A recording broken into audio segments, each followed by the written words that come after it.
بانک جهانی میگوید که اقتصاد افغانستان با آینده نامعلوم روبرو است. بانک جهانی در گزارش تازه گفته که اقتصاد افغانستان هرچند رشد متوسط داشته اما همچنان با چالش‌های جدی از جمله محدودیت‌های مالی، عدم تعادل تجاری و ظرفیت محدود سرمایه‌گذاری عمومی مواجه است.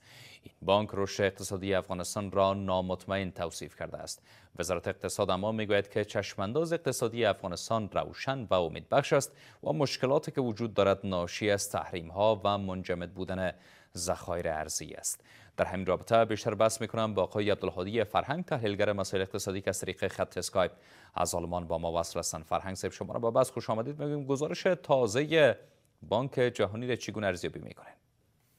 البته ما سلام احترامات خدمت حضور مبارک شما و همکاران محترمتان و تمام بینندگانتان در سراسر دنیا سلام احترامات تقدیم میکنم. مسئله اساسی است که گزارش بانک جهانی واقعا نگران کننده است و گزارش وزارت اقتصاد هم کاملا بجاست.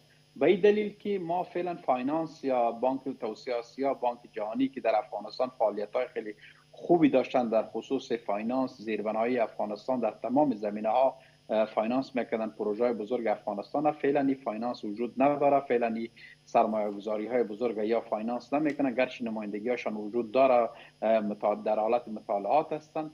بعضی از قوانین، بعضی از مسائل باعث شده که سیاست های دولت ها تاثیر منفی بکنه بالای سرمایه گذاری بزرگ و فاینانس های بزرگ بین المللی. من نظرم است که باید دو مقوله جداست، با سیاست از مسائل تجارت جدا بکنن و در خصوص منافع ملی مردم افغانستان یا تصمیم بگیرن و کمک بکنن در پروژه های زیربنایی افغانستان فاینانس مثل قدیم اجرایی بسازن و خوشبختانه امنیت هم وجود داره، میتونه کارهای ارزشمندی به خاطر منافع ملی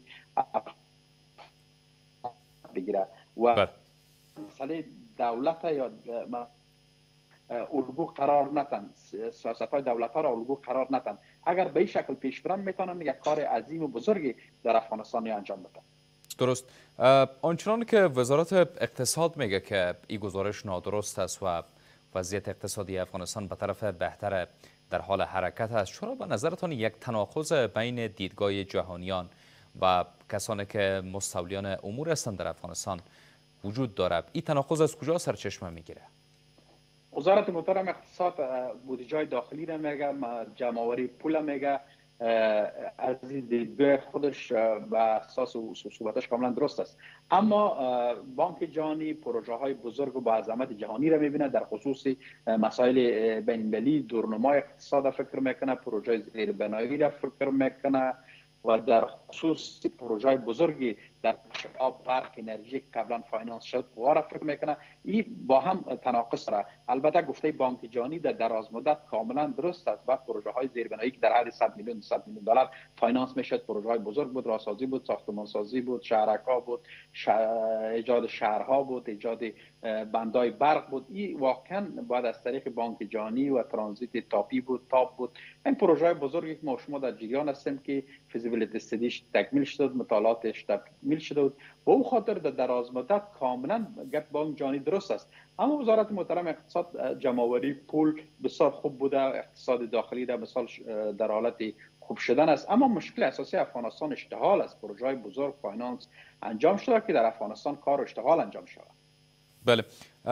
چیزی که در این گزارش مطرح شده ای است که در افغانستان در حال حاضر در سطح بلند زمینه سرمایه گذاری وجود نداره، با در نظر داشت از که ما شاهد از این هستیم که در طول 3 سال گذشته به اندازه کافی از سرمایه گذاران داخلی و خارجی دعوت شده که در افغانستان بیاین و سرمایه گذاری بکنن. آیا فکر میکنین با در نظر داشت این تلاش هنوز هم زمینه سرمایه گذاری بزرگ در افغانستان مساعد نشده؟ نه مساعد به خاطر نشده. چالش هایی که وجود داره، مسائلی که وجود داره، تحریم های ناخوانده که وجود داره، سرمایه‌گذاری بزرگ اجازه نداده در افغانستان بیا. به اون خاطر گفته وزارت اقتصاد کاملا در این زمینه درست است. درست. پس چه راههایی فکر میکنین وجود داره که آنچنان که در حال حاضر نگرانی صورت میگیره از وضعیت بد اقتصاد افغانستان، پالیسی ها و حداقل ساختارهای کمک کننده وارد نظام اقتصادی افغانستان شود؟ البته مسائل اساسی در است که ما باید کوشش بکنیم که اقتصاد افغانستان اقتصاد فعلا به اساس اقتصاد تحریمی، اقتصاد بومی عیار بکنیم و از بودجه های داخلی استفاده بکنیم و درآمد داخلی ملی استفاده بکنیم. اگر ما متکی به اقتصاد خارجی و سرمایه‌گذاری خارجی باشیم، هم مشکل با مواجه هستیم و مواجه خواهیم بود. درست. آیا فکر میکنین که در حال حاضر خود بانک جهانی ها میتونه که برای افغانستان کمک بکنه و حداقل در قسمت بهبود وضعیت موجود راهکارهای عملی خودش را مطرح کنه؟ البته سیاست بسیار مسائل نمیگذاره که به اقتصاد و سیاست با هم مثل زنجیر پیوست خورده و هم دیدگاه سیاسی دارن، به خاطر نمیکنن. اگر یا واقعا جدا بسازن اقتصاد از سیاست، بازی گپ کاملا درست است که میتونه به شکل بومی کمک بکنه. بله. بحث منجمد ماندن حداقل دارایی‌های ملی افغانستان نیز یکی از دلایل گفته شده که روی وضعیت تاثیر مانده.